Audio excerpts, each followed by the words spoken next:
Shut up and sit down.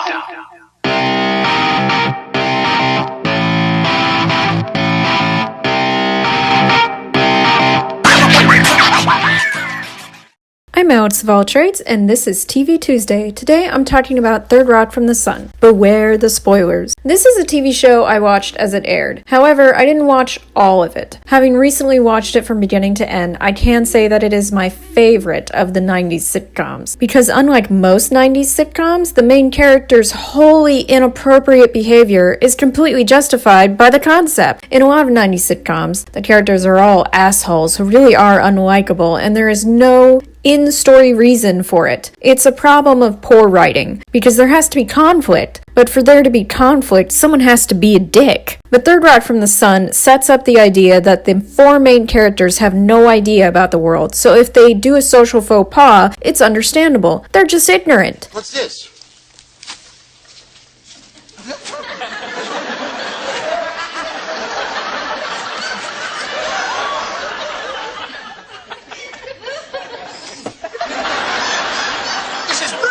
I would often say with a smile on my face that Dick was such a dick, which indicates exactly how self-aware of the genre the show was. They all act like selfish children too, and considering their situation, that's just funny. And Mary and Dawn, our main human characters, also commit inappropriate behavior, but the show either takes an ironic tone with it, or they learn from their behavior, such as when Mary was the dean and had neglected her relationship with Dick. She realizes it and tries to mend things, but because Dick is an idiot, he conflates the whole situation. The concept also allowed the show to tackle highly charged subjects in a hilarious way, such as racism, sexism, female sexuality, and elitism. The show often moved into the zany territory, sometimes well done and sometimes not. The best being the Dream TV movie they made, which I've seen so many times that watching it again, I could say the words to bits along with the actor. The majority of the acting was amazing and fantastic, Lithgow and Curtin being the absolute best. However, the show is not without its flaws. It was obvious that the show writers often forgot elements of Harry's character from episode to episode, such as stating he didn't have a job when he actually worked at a bar as far as the audience knew. Then in a following episode, he works at the bar again, and then he doesn't work there again, and it wasn't actually written out. He was also dating Janice, and she also disappeared without being written out. The show had run out of steam by the 6th season, what with the Dick'll Take Manhattan storyline, which was trite, boring, and overlong at one episode, let alone the second episode they devoted to it.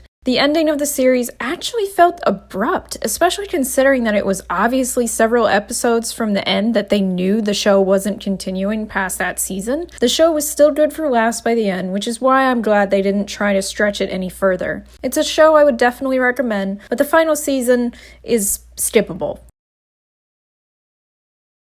This was TV Tuesday, and if you enjoyed this video, please give it a like, share, subscribe, click the bell, visit my blog at empatheticwriter.wordpress.com, and follow me on Patreon for exclusive content and a shout out on a video.